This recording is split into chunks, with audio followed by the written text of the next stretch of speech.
desperate corners of the internet. That number is 35%.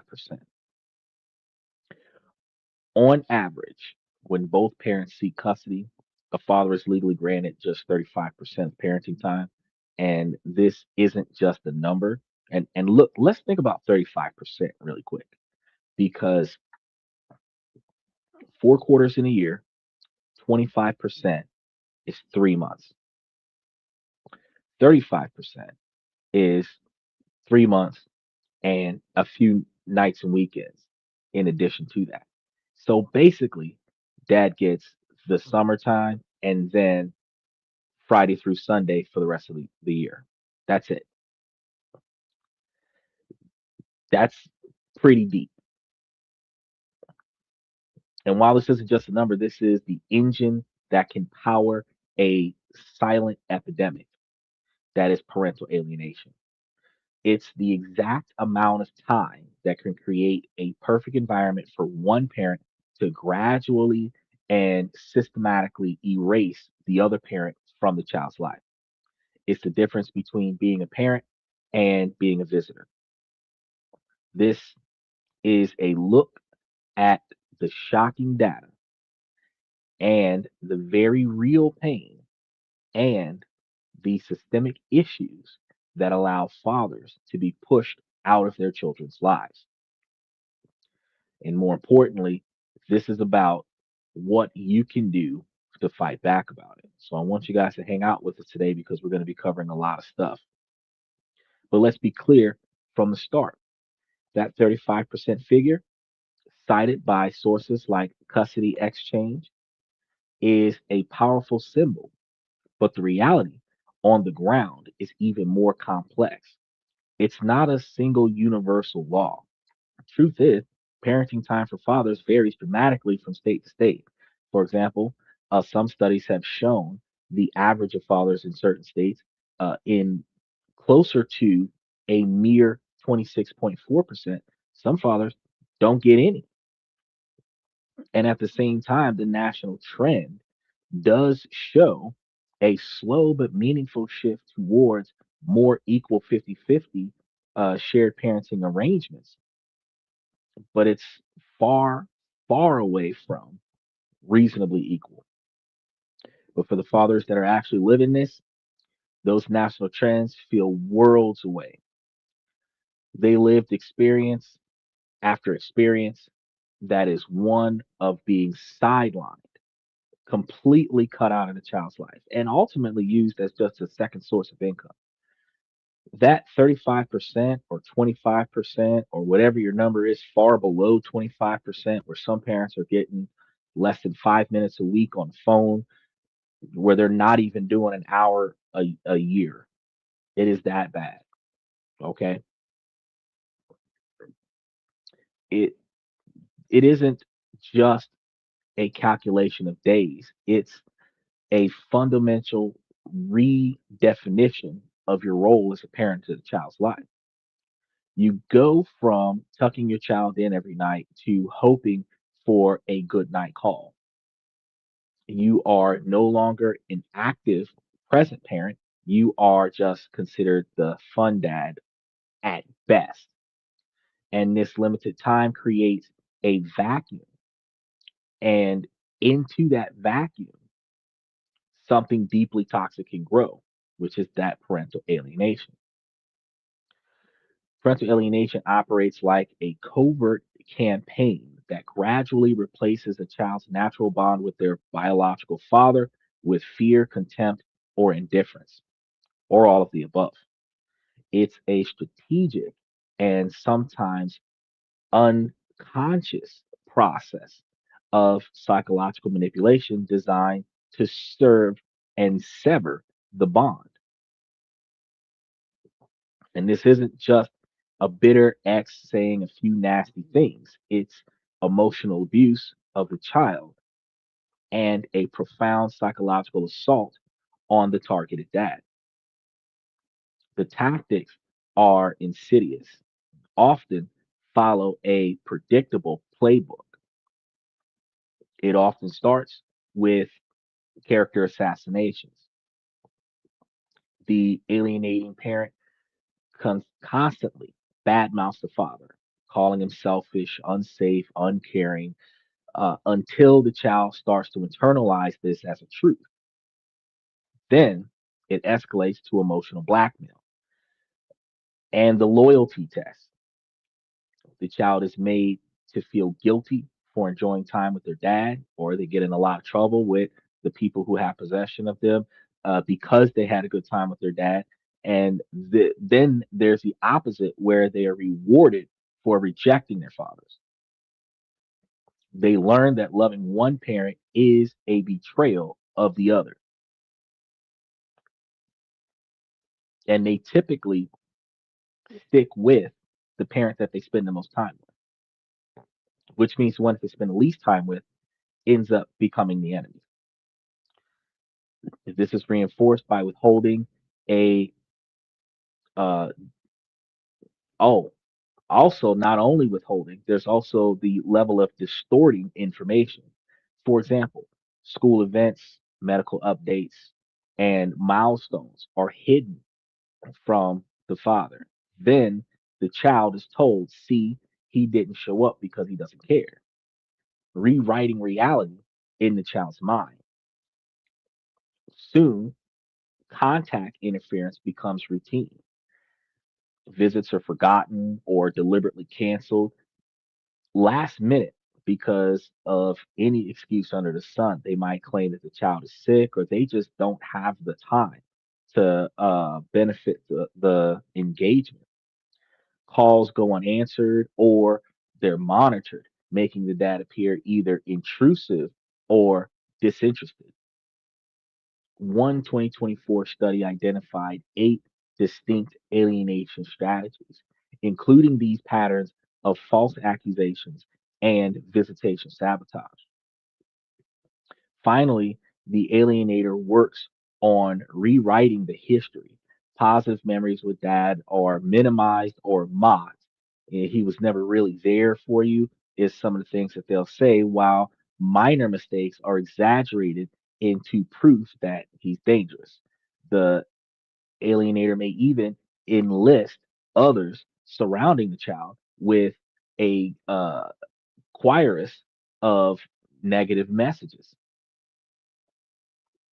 It gets really serious.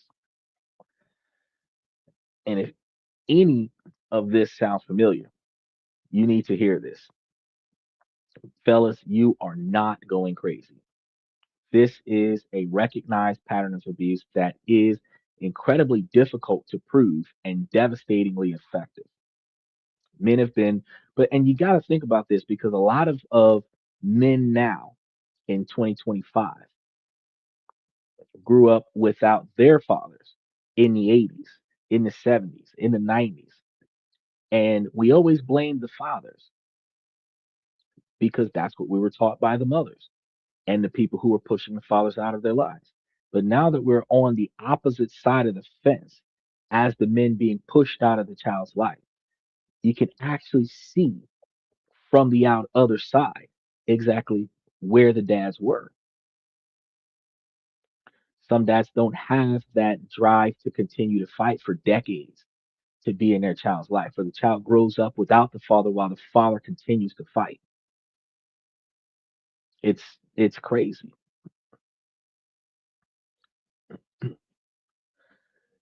This behavior it thrives in the shadows of a system that often awards one parent the most valuable resources, which is time. And when you are only having 35% of that time or far less than that, you have fewer chances to counteract the negative or in any way, shape, or form impact the narrative. Every canceled visit is a victory for the alienator. With each passing week, the walls between you and your child get a little bit higher. So, how did we get here, right? Well, you got to ask yourself, why does a system built on allegedly the best interest of the child so often result in an arrangement that feels profoundly unjust? Well, to understand that, you have to look at the uh, machinery of the family court and the ghosts of its past. Because for over a century, family law was dominated by the tender years doctrine, a legal rule that presumed that mothers was inherent, or at least women, because in some situations when the children aren't with their mothers, the women are inherently more suitable custodians, while statistics shows the exact opposite. And the doctrine is officially abolished.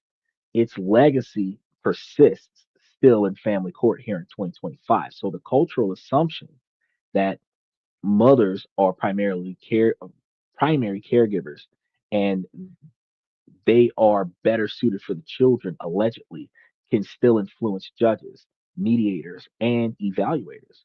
A study examined cases across 3 countries, and they found courts often attributed the stereotypical traits of nurturing to mothers, which is biased custody decisions.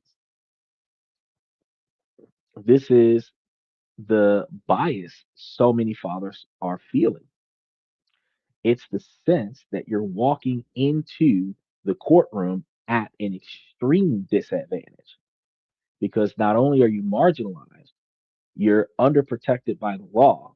And a lot of times you're underrepresented by your counsel, if you even have counsel. The battle is not only emotional, but it can be incredibly long.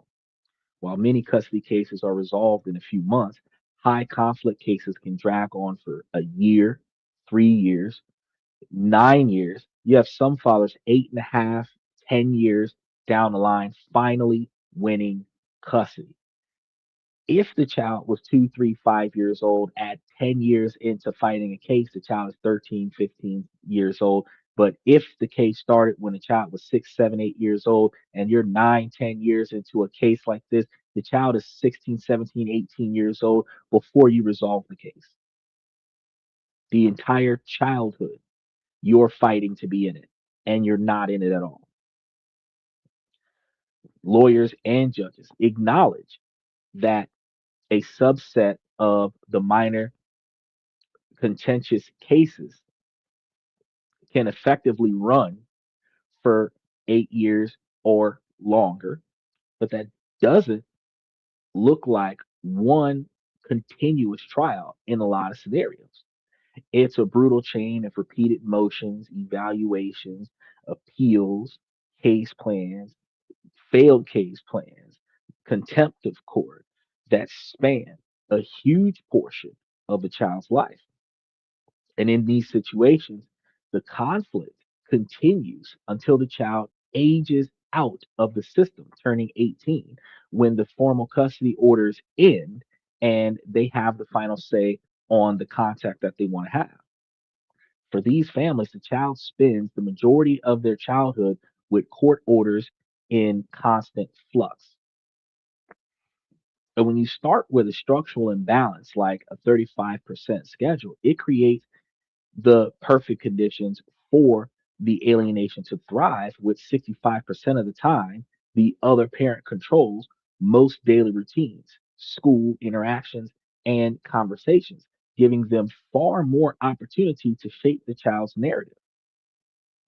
Now, let's talk about one of the most volatile aspects of this process when allegations are weaponized. These are widespread beliefs among fathers that if they claim parental alienation and the mother's counters with an abuse allegation, that his claim will be dismissed. However, that's not always true. A complex and often misinterpreted 2020 study found by it was funded by the United States Department of Justice suggested that when a father counters a mother's abuse allegations with his own claim of parental alienation, the mother's chance of losing custody could increase. But let me be very clear, this does not mean the system is secretly working for the fathers. It's far from it. By far. You will not see a system working in favor of men in any legal position. You just got to understand that. But it reveals a system of chaos. It shows how parental alienation has become a powerful weapon that's sometimes used effectively by fathers, but also many advocates argue that sometimes it's used to punish and silence mothers with legitimate safety concerns. A 2023 report in the UN Human Rights Council highlighted this exact danger, condemning how the contempt and concepts related to it can be used to dismiss credible abuse allegations against women and children. So it's a tough call either way. And this creates a chilling effect for everyone because a father with a legitimate alienation claim worries that he's going to be ignored. And a mother with a legitimate abuse claim worries that she'll be accused of alienation and lose her children as a result. The system can become a game of Russian roulette. Adding another layer to it, a 2020 analysis from Colorado State University found little evidence of systemic gender bias in the final outcomes of custody cases in that specific state, where when they found through their research was that courts were willing to reduce parenting time for any parent, mother or father, who was proven to be engaging in alienating behavior. There has been a lot of states where they recognize the alienation behavior and they immediately change custody scenarios. But there are a lot of times, especially states like Florida, where they will observe the alienation behavior for a number of years, recognize it on the court orders, and still do absolutely nothing about it for years to come. Where the father is battling the alienation, reporting it to the court, motion after motion, witness testimony, evidence all over the place, and yet nothing is done. This tells us two things. The perception of bias for many fathers is their absolute reality, but also that the system can work sometimes, very rare. Justice isn't always given, it is sometimes fought for over decades of battle. It just demands an extraordinary standard of proof that many feel is simply too steep to climb, ultimately causing a lot of fathers to give up because they don't have the time, they don't have the money, they don't have the resources, and the evidence isn't always visible. And it's your word against mine versus a child that is stating that she allegedly doesn't want to have a relationship with the father because that's what she was taught to say behind closed doors. And people typically take what the child says after a certain age as fact instead of underlyingly figuring out why she has gotten to that point. Now, the courtroom battles are only the external signs of a much deeper internal war. And the psychological toll of parental alienation is a profound and soul crushing trauma. For many alienated dads, the experience is like grieving a living child. And this is often described as a living bereavement or ambiguous loss. Your child is alive. You might see their pictures online, but they are emotionally gone to you with no clear path to repair. It's a unique and unending form of grief. The mental health consequences are severe. Being cast as unnecessary or dangerous to your own children can shatter your confidence and purpose, leading to an identity collapse. Fathers facing this report evaluated uh, a recognized elevated rates of clinical depression, anxiety, and PTSD. And some studies have found that a high percentage of alienated parents had considered or attempted suicide. And this is not the normal sadness of a divorce, it's the torment of having your identity as a loving father systematically dismantled in the mind of your child. You feel isolated, convinced no one will believe your story. And no matter how hard you fight, you continue to fight. You stay in the fight. The war is never over. But as devastating as this is for fathers, the real focus must always be on the child. For a child, being a pawn in an alienation campaign is a catastrophic form of emotional abuse. So imagine being taught to hate a parent that you once loved. To cope with the internal conflict, the child must align with the alienating parent, suppressing all their positive memories and switching it off. Their love for their dad to survive the loyalty bind all has to go. They learn to parrot grievances in adult language, talking about events they can't possibly remember.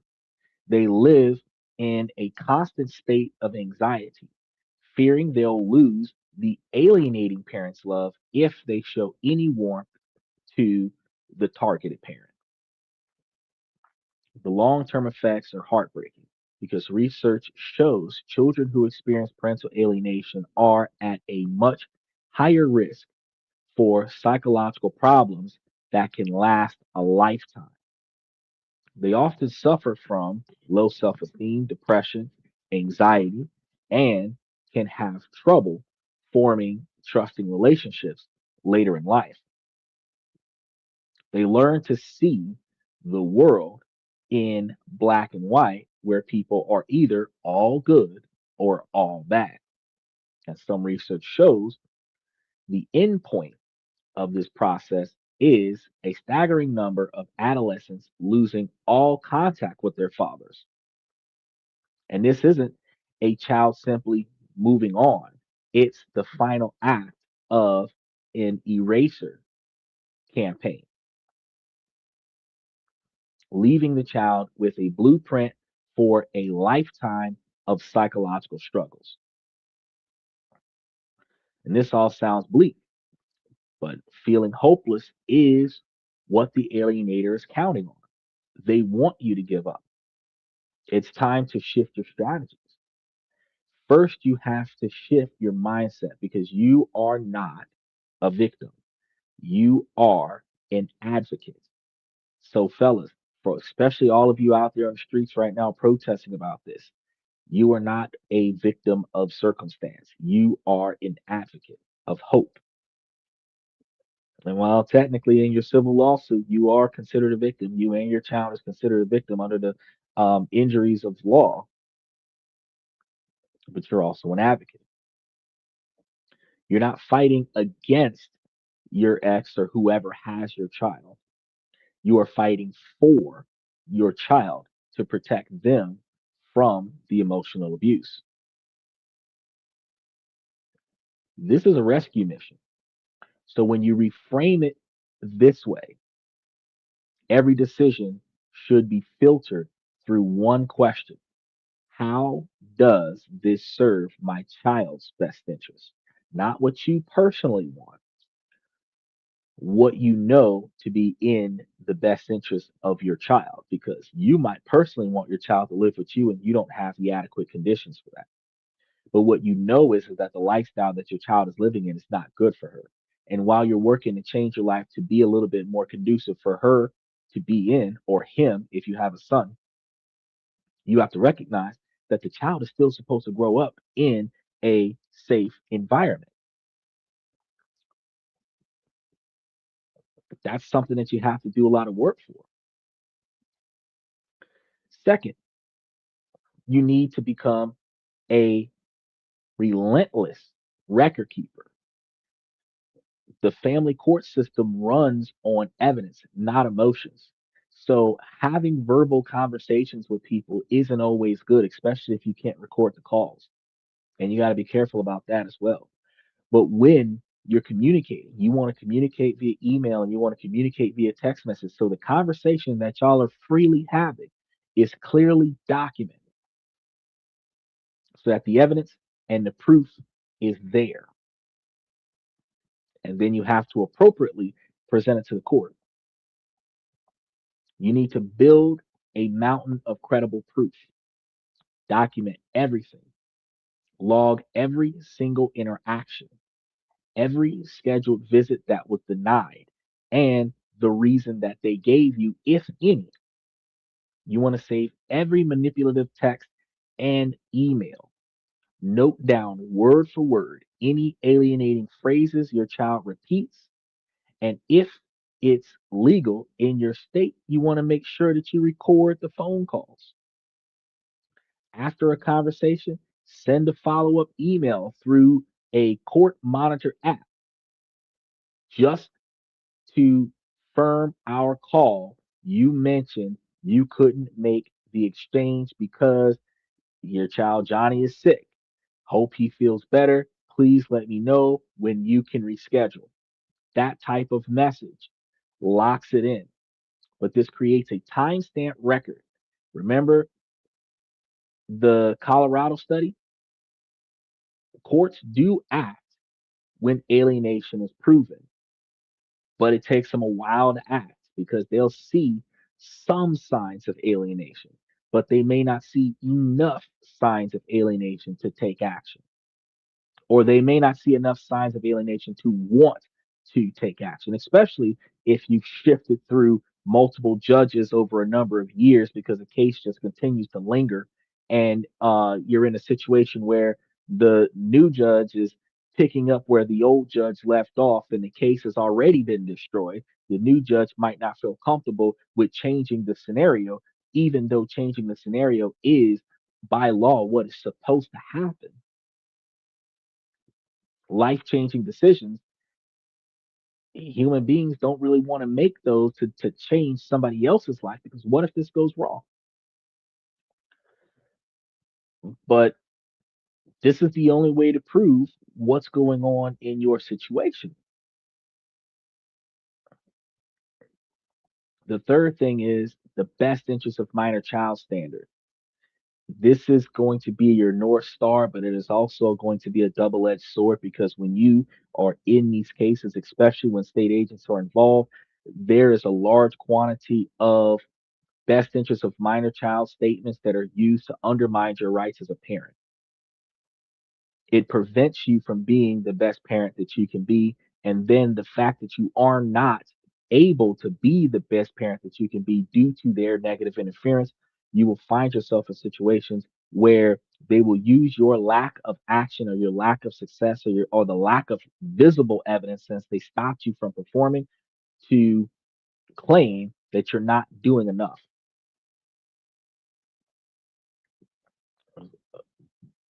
But you got to remember, as long as you are acting on the best interest of the minor child, you have to frame every argument from their perspective. It is not a scenario where I deserve 50-50 because it's fair, because nobody gives a shit about if it's fair. It is my child deserves equal access to both loving parents for her healthy development, and the correct arrangement is actively harming her. This shifts the focus from a parental dispute to a child protection issue. Fourth, you couldn't do this alone. You're going to need a team. It's not just you yourself. You, sometimes you can go in there like Rambo, but you're only going to get so far. You have to find a specialist lawyer, which is hard to find, and they have to have specific experience in parental alienation cases. You got to ask them how many alienation cases have they handled. You got to ask them what were their strategies. And you also need therapists involved. For your benefit, you are going through a profound trauma and need a professional to help you manage the stress and the grief. Finally, you got to connect with a support system like a father's rights group or an online forum. Connect with other men who have walked this path, who are still walking this path, because they can remind you that you are not alone. And you'll come to find that if you're out in public and you end up in a situation where you're on the phone with somebody that's modifying your ability to have access to your child, you'll find that in a room full of men, that all but one of those guys will probably know exactly what you're going through. Five or six of them might even step up and remind you that you're not alone because they had to fight tooth and nail to get their kid, and they got their kid. Kid grew up half their life without their father, but their father got them after the fact.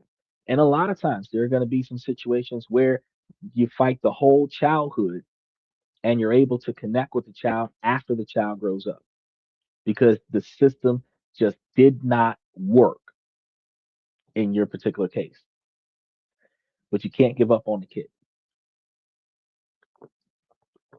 You have to chase the kid and fight the case for the entire childhood of the child. And then it is up for the child for you to have an open door policy so that if the child decides to come back and try to figure out what they were forced to give up on throughout their childhood, then you'll be able to bond with them later on in life. But you're losing out on 10, 20, 30 years. And if you survive that long, the life that the child missed out on because of the alienating parent, you're not making up for it, but you can at least move on after that with your adult children in some situations. This is an incredibly difficult journey. And if this is hitting home for you, please take a second and hit that like button right now. Mash those like buttons, mash those reaction buttons. It tells the algorithm that this is a conversation that needs to be heard. It helps this video find another father who might be out there right now feeling completely alone. And he needs to know that he isn't. Beyond your own fight, there is a bigger question. How do we fix the broken system? Individual court victories are essential, but true change requires a systemic overhaul. Okay. The single most impactful legislative change is making 50-50 equal shared parenting the presumption at the start of a custody case. This shifts the legal burden because instead of a father having to prove why he deserves more time, the parent who wants less than 50-50 would have to prove why equal time isn't in the child's best interest.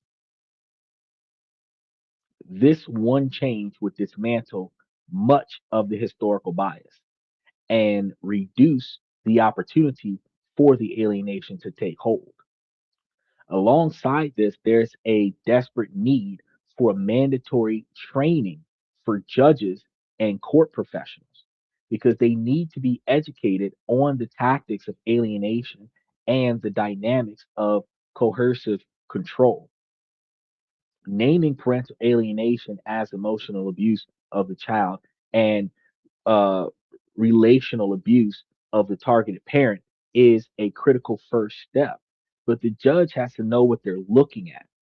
Not a lot of people know what they're looking at when this arises, which is the reason why fathers are pushed so far out of their child's lives. You have state attorneys that are fighting so hard to keep you from winning because they don't care that what happens to the child and they don't care that you're being pushed out of the child's life. They're paid to be there and their job is going to be to not lose the case. But how do you define a victory in a child custody case? Typically, having the family together in a healthy environment would be considered a victory. typically not having a tug of war between the two adults where the child can have both sides of the family with no conflict would be considered a victory. But ironically, in cases like this, the attorney's victory is getting rid of the parent, and they'll do it by any means necessary. We've got cases where there are attorneys that are literally lying to the judge and providing false documents to win the case because they can't beat the father with the truth. And that's sad because fathers are fighting tooth and nail. They're exploiting all their resources. They're bending over backwards. You have men committing suicide because they could not win. It's terrible. It's terrible. They fought till they couldn't live anymore. It is terrible. And then there's the powers of public awareness, which is why the men are out on the street right now protesting. This is the main reason why there are men out there protesting in the streets. It's starting to spread all over TikTok. It's starting to spread all over social media where the men are raising more awareness about the parental alienation. Their laws are typically created for the underserved, but there are no laws that protect men from being pushed out of their child's lives. There will be. It's going to take a lot of time. It might take another decade of protesting in the streets. But for decades prior, parental alienation was a long gone secret. Now, through conversations and research, the secret's starting to get out. The more we talk about it and expose the harm it causes, the less power it has. And when society recognizes that this behavior as the form of child abuse that it is, courts will be under greater pressure to stop it. But until the courts are put under greater pressure to stop the abuse, you have limited options. You have a judge that's not willing to take action to protect the child's care.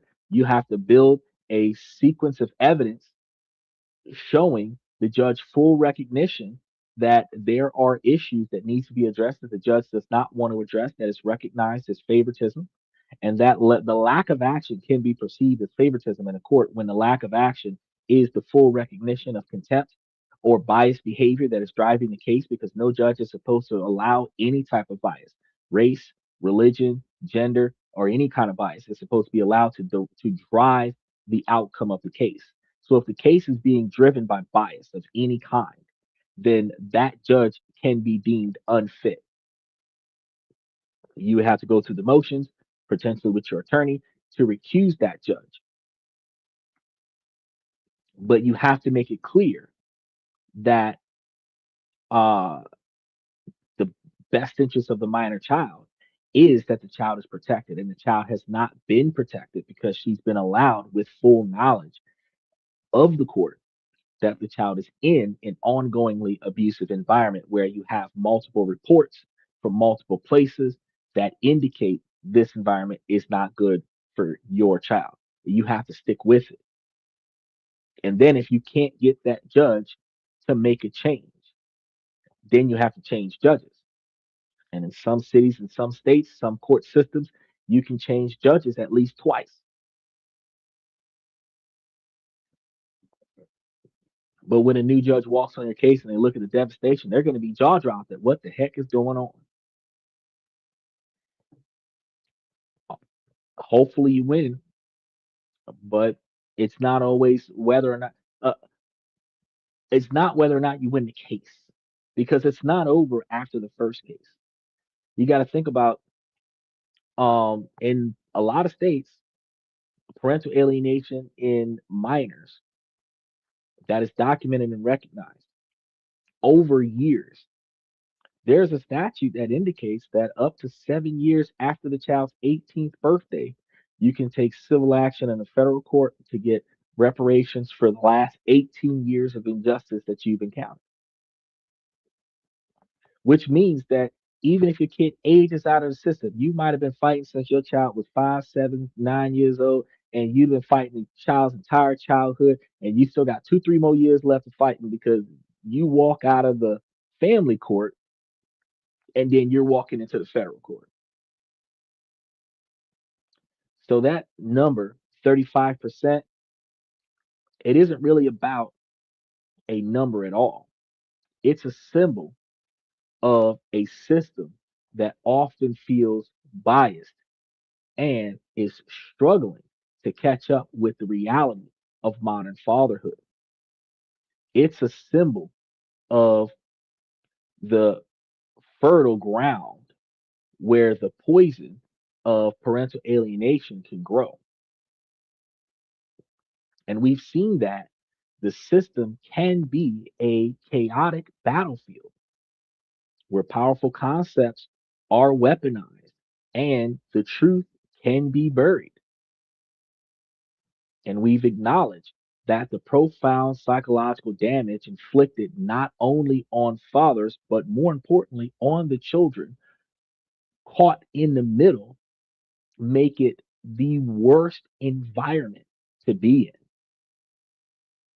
And I'll be honest with you, we're not thinking about this when we're hooking up with the chick. We're not thinking about this when the child is originally born. This comes into our minds when we're caught up in it.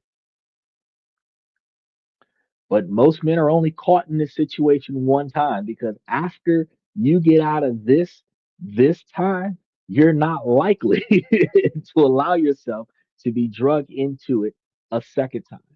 You're if you're having another kid with another person, you're dotting your T's and crossing your I's out the gate. If you leave, you not taking my kid kind of conversations. But this isn't where the stories end because the most important takeaway here is this that you are not powerless. You still have to abide by the laws that you are aware of, and you are not supposed to overly exploit yourself in any situation in the case. Because if you get pissed off and you lash out, they're going to say, "See, I told you so." So they were demonizing you throughout the case and just like Martin Luther King, if you don't turn the other cheek the first time that you show savage behavior, they're going to say, "See, I told you he was a savage." But they will predetermine you as savage with you years of being in there, never raising your voice, never losing your temper, and then see savagery the one time after decades of fighting that you lose your cool. You cannot go over there thinking, well, I've got a court order. I should be able to do. No, you're going to have to bring the sheriff with you to serve that court order because if they don't come with you, you don't have witnesses. It's your word against the other person. And the other person is always going to be heard first over you because we're men. We're in a society where men are demonized. Women will prefer to be mauled to death by a bear than be protected by a man. Men are supposed to be so bad just because we breathe. And it's terrible because the children come from the men as well. It's not just the women. Y'all incubate and birth them out, but the man gave you the seed to create them in the first place. The fact is that both of you are supposed to be there for this child. So the demonization of men, it's got to stop. It's got to stop by shifting your mindset from just simply being a victim of the system to being an advocate of the best interest of your child by becoming a meticulous documentarian and by framing your entire fight around your child's well being. Here's the thing a lot of people can bring up best interest of minor child arguments, even in a civil case, but the ones that don't make sense, that's the ones that can be proven as not in the child's best interest. Because if we're acting on the child's best interest, what you have to recognize is that everybody should be on the same page. Everybody should be on the same page. If everyone's not on the same page, somebody's not advocating for the best interest of the minor child, logically speaking. Because if it is in the child's best interest, then we should all agree on it. We might not agree on how it's done. We should agree that it should be done. If somebody disagrees that it should not be done, if they believe that it's not supposed to happen, that's the person that is not advocating for the best interest of the minor child. Sometimes it's not just a person, sometimes it's a group of people.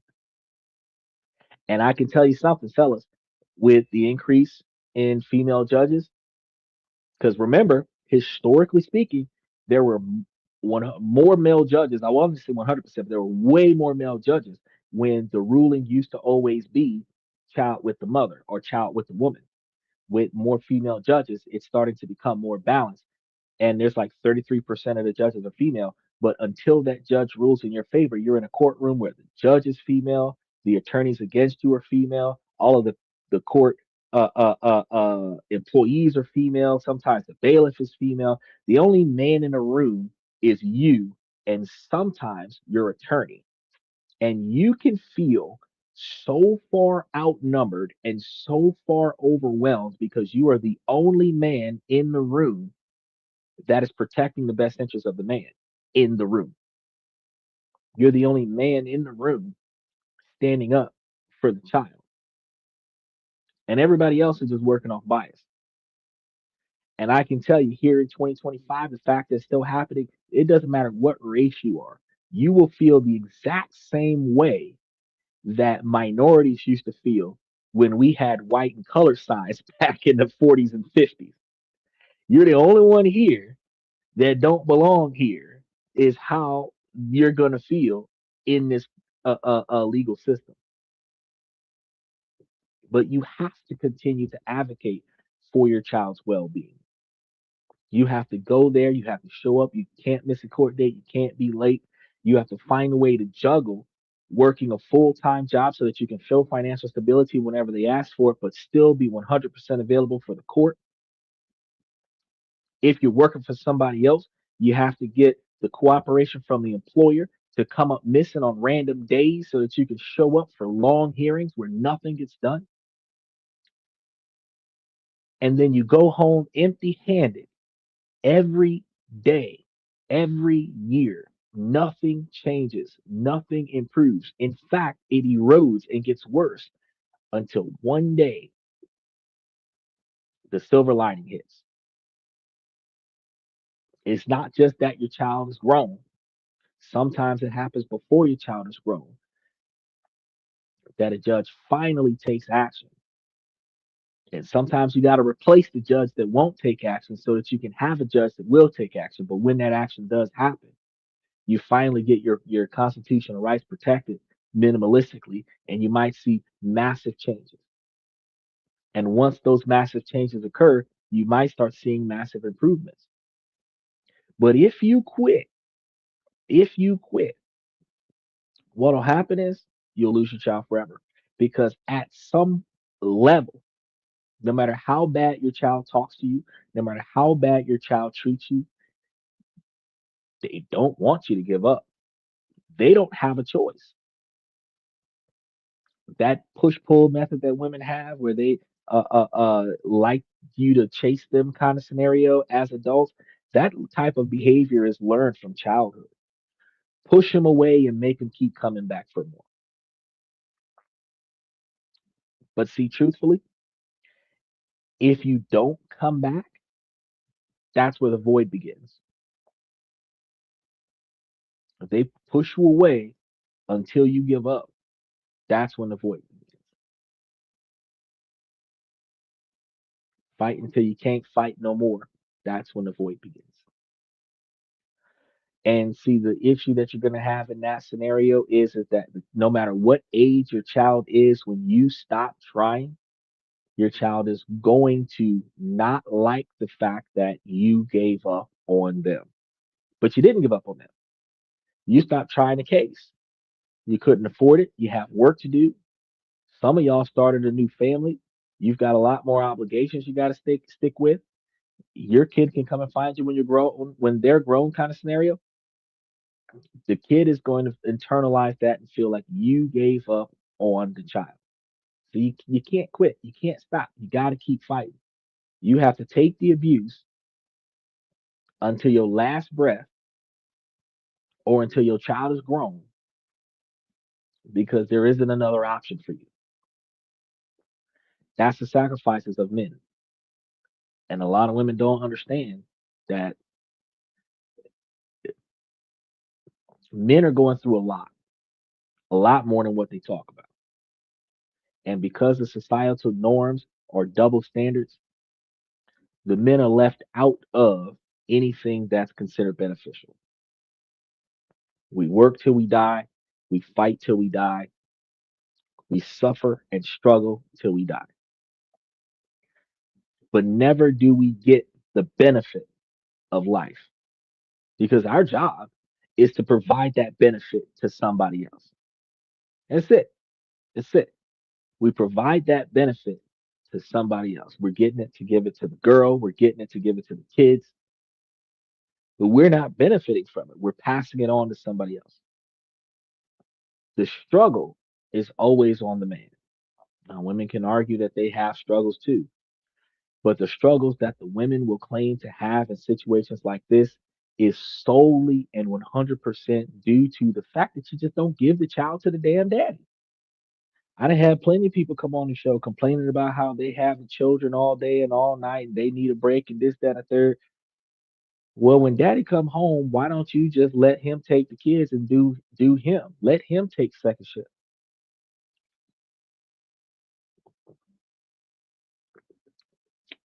Nobody thinks about that. Women internalize it as their job to keep the kids. No, it's not. It's your choice. It's your choice. Because you can literally, the man wanted the children. So you can literally give it to him. Let him deal with it. Y'all can live y'all best lives. Y'all can be mothers without children, like Jack Sparrow, captain without a ship, and y'all can just leave the children with the daddy. Statistics show that the kids will grow up a lot better. Not gonna lie. That's the statistics will show that.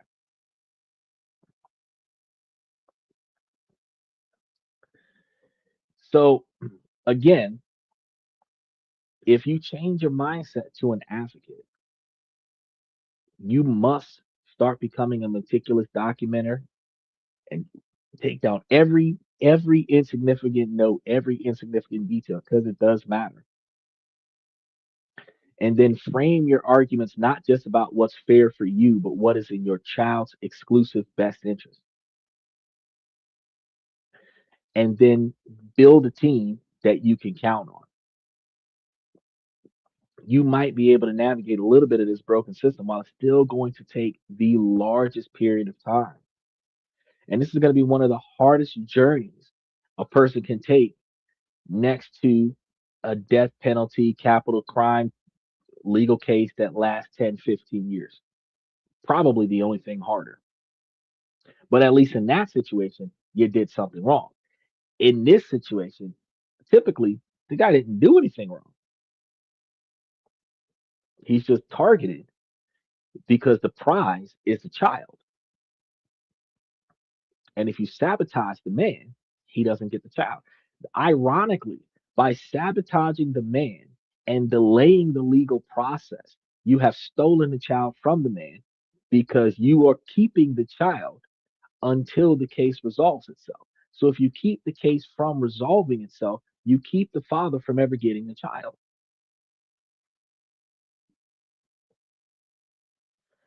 But you got to understand that this is going to be the thing in your life that will test you the most. And while there's a lot of statistics out here about it, you are not just a statistic. You are a father, and your child needs you, even if you don't have access to them, even if they've been manipulated to believe that they don't need you. Your consistent, unwavering love is the most powerful antidote to the poison of alienation. It is a long, long, vicious, and a lot of times lonely road, but it is not a hopeless one. I created this episode to talk about these difficult issues, and I want to hear from you guys. What has been your experience with family court systems? What is one piece of advice that you would give to a dad just starting this nightmare? You got to share that in the comments down below because you have no idea how much your story could be the lifeline to another man desperately needing to read this information today. So please help another parent who is out there struggling and remind him that he is not alone. If you're going through the streets and you see another guy looking like he should have had his kid with him, or you hear him on the phone and he's yelling at his wife about his kid, linger there for a moment. And as soon as he gets off the phone, let him know you're not alone and keep up the good fight. Because if you want to keep arming yourself with the knowledge for this type of fight, you have to take it upon yourself to subscribe to the channel and hit some of those notification bells on some of these shows, especially if you're in the membership, because we be putting a lot of information into the membership. We are in this together, depending on your city, depending on your state, depending on your country. There are places to go, people to talk to, and this and that. We gather information. We will find the best place for you to go and some of the best places that you can communicate with individuals, whether it is father groups that you can vent with, therapists that you can talk to, because you would need uh, chronic PTSD and parental alienation therapy. Because chronic PTSD, CPSD is not just PTSD, because post traumatic stress is based off of a trauma that wasn't supposed to happen. But chronic PTSD is when you are re traumatizing yourself, self inflicted trauma. That's the complex PTSD. And then you need the parental alienation. So when you're dealing with a child that is re traumatizing herself, this is the complex part by self alienating after being taught to alienate her father. It is harder for you to build a relationship with that child because you, especially when you're in a system that is aiding in the alienation. It gets even worse because if you've got case managers and guardian ad litems in your case and they are aiding in the alienation, you are one out of an army. It's worse than 300. You are one dad out of millions of people that is setting a bad example to this child where those people are teaching the child that you don't matter. It's worse than Jesus crucified on the cross. You are being beat to death. You're in the child's entire childhood. She's watching it the entire childhood. You're being crucified the entire childhood. And you're taking it because if you give in, you've lost. But if you don't give up, if you endure, you'll still lose that time. And after a while of getting beat down, the child loses respect for you because she's taught that, or your son is taught that. But what can you do about it? What can you do about it? The only thing I can tell you to do for the moment is don't give up. Keep up the good fight. Do not spiral based off of the stress behind the situation. Don't start making bad choices. Don't start making extreme choices. Well, there's no one here. I might as well. None of that. Stay on your P's and Q's. Stay consistent. If they don't show up, you always show up. You make it a point to never miss a beat. People should be able to set their watch to your involvement. They should be able to guarantee that you can be counted on by the child because they can count on you to do what you have always done for the number of years that you've been in this. And hopefully, even if it has to happen after your child has grown up, hopefully you are in a position where your child realizes the long, hard fight that you fought. And hopefully that realization leads to an area where they appreciate and respect the fact that you never gave up on them. And hopefully they don't repeat history on either side of that fence. But I can tell you that in modern times, one of the biggest ways to make change in this society is going to be those class action lawsuits against the state for allowing this to happen. And I can tell you now that it is going to end up being a chain of class action lawsuits against the state because that's typically where the biggest change comes from. When the governmental powers have to start paying out in mass quantities for the deprivation of equal rights, that's when the biggest laws are written. So, and one of the hardest parts about those, I'm going to tell you this real quick. One of the hardest parts about those is that not everybody can afford to put the down payment on the lawsuit. But get one Al Sharpton, get one Jesse Jackson of family law that will put it down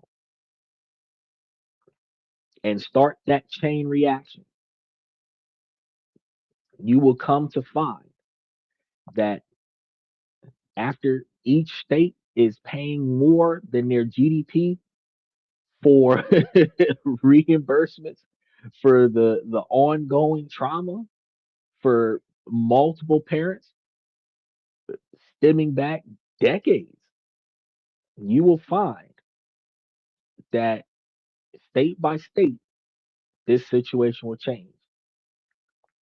And here in 2025, we're probably going to end up being the first generation of recognized alienated parents that are going to get and those of us that are in it have been in it for a long time. So we're not the first group. We're just the first recognized group here in 2025, 2026. And we will be pushing through, hopefully making change so that the next generation, when those Gen Zs are in their 30s and 40s, they're not going through this. Because as we've covered on the show before, there's more than half of men in the modern era are looking forward to fatherhood. And out of those men that want to be fathers, when they become fathers, they fight tooth and nail to be those fathers, and only 18% of them actually succeed. Well, they succeed with getting to keep the kid. You know, it's not like they don't have a problem with creating a kid.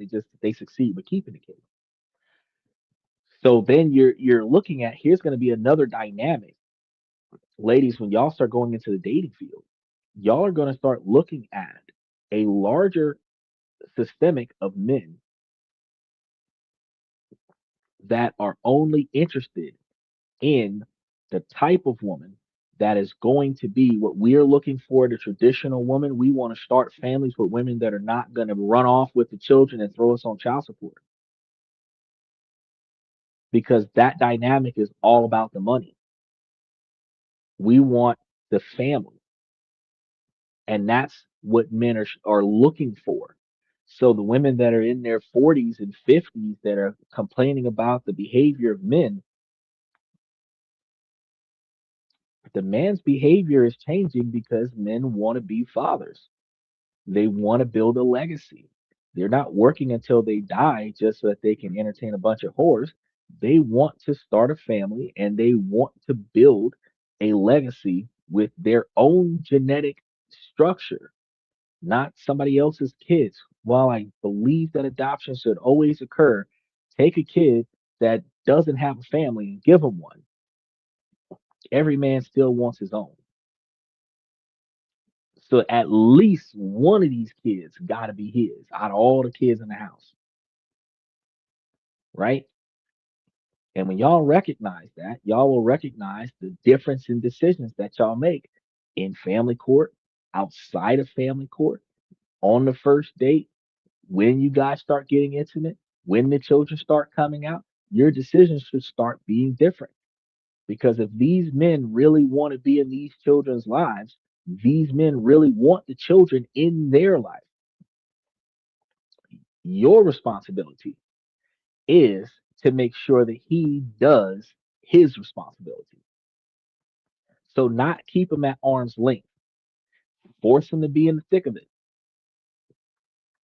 It should be the man's job to be up in the middle of the night trying to get the baby to go to sleep, even though he's got to go to work in the morning. It should be the man's job to come and take the kids out in the afternoon and go playtime, even though he just got home from work in the afternoon. It should be the man's job for just about most of the things that need to be done for the kids that mom's not doing, or that mom could be doing, but hey, dad showed up. It's your turn, dad. Go ahead and take them. Because these children need a complete family. Even if y'all live in different houses, the children still need a complete family. They need their biological dad, not a stepdad, not a somebody that you call dad, not an uncle something or other, which is some dude you're sleeping with right now. Their actual dad, their legacy, their heritage. And y'all ladies, y'all got to figure out how to get that to them, because the only way that these custody battles can last so long, the only way that these children's lives can be destroyed with civil action for so long is if the women in the room keep the divide going. Because if y'all stop the divide and allow the men to be the men that they can be to the best of their ability in the child's life, whatever the man is capable of doing, he's going to do it. And whatever he's not capable of doing, that's where the line is drawn in the sand. But he is as involved as he is capable of being involved. And if he can be that PTA meeting, field trip parent, prom parent, school play parent, if he can be the leader of the PTA, that is what he should be doing. If he can be the parent that's after school specials, that is what he should be doing.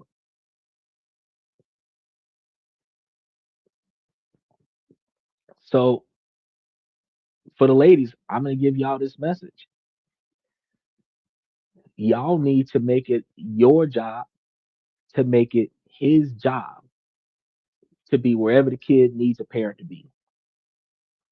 And only when he can't be there do you step up and be wherever he's not able to be. So that you can say, first and foremost, that you have never even accidentally discouraged your child from having a father. But in most cases, where there's a long drawn out custody case, 5, 7, 9 years, 11 years, I can tell you that the women involved in the situation discourage the child, and in a lot of scenarios, discourage the father, forcing the divide.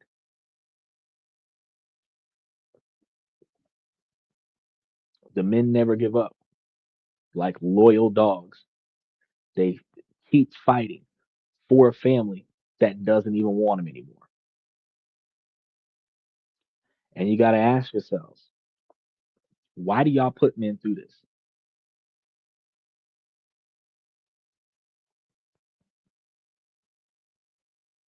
That's a very interesting question. So I want y'all to think about that. Tomorrow, Saturday night, we have a new topic coming up. I want y'all to stay tuned for it. Make sure that y'all like and subscribe. Make sure to hit the notification for that topic. Um, Ladies, as long as the situation doesn't make sense, I'm going to keep asking you ladies to make it make sense. So, ladies, please make it make sense. Fathers, never give up. Continue to fight that good fight. And if you ever need somebody to talk to, come to this and that, where we talk about this, that, and everything in between, because we always got an open ear to listen.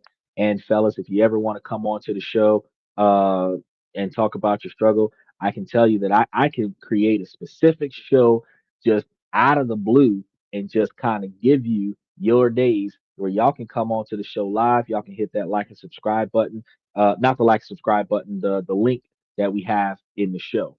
Because which one is it? Oh, it's in the comments section. The links that we have in the show. If y'all click those links in the comment sections, y'all can approve the mic, approve the camera. It brings you on in real time. And then y'all can come in and y'all can advocate for the stress that y'all have in the cases that y'all are going through. And then we can work on this together because, fellas, y'all deserve to be fathers and the children deserve to have their fathers. No matter how bad off the mothers are, the mothers deserve to be in the children's life. And no matter how bad off the fathers are, the fathers deserve to be in the children's lives. The children are supposed to get the best that they can get from both sides, not what one will allow versus what the other will allow. The best that can be offered by both sides. Now, one thing I can tell you before we wrap things up, fellas, in the court of law, when parental alienation is identified, you can have a motion for change of placement occur.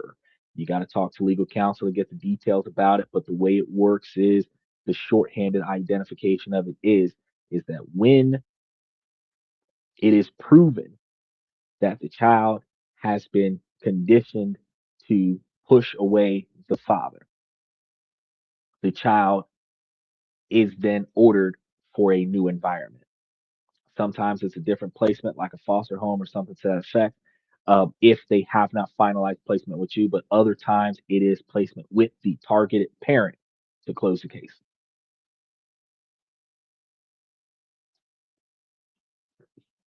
But it takes a lot of time.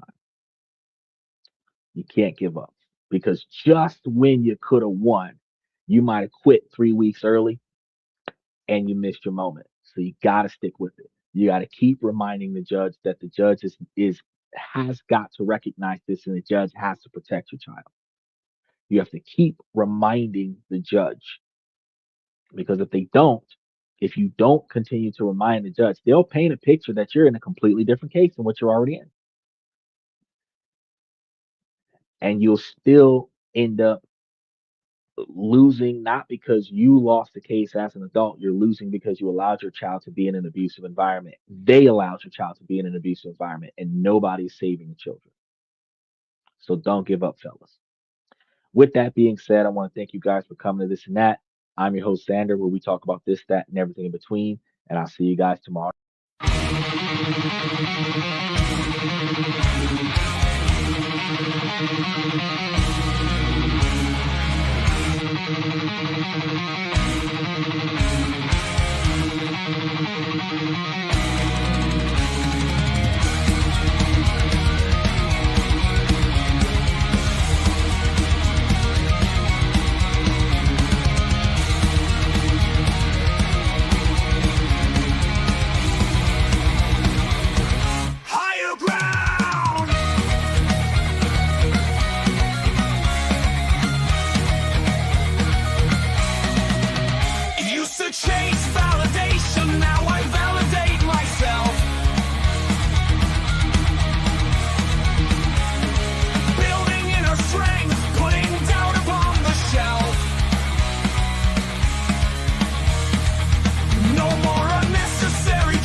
That's my personal command.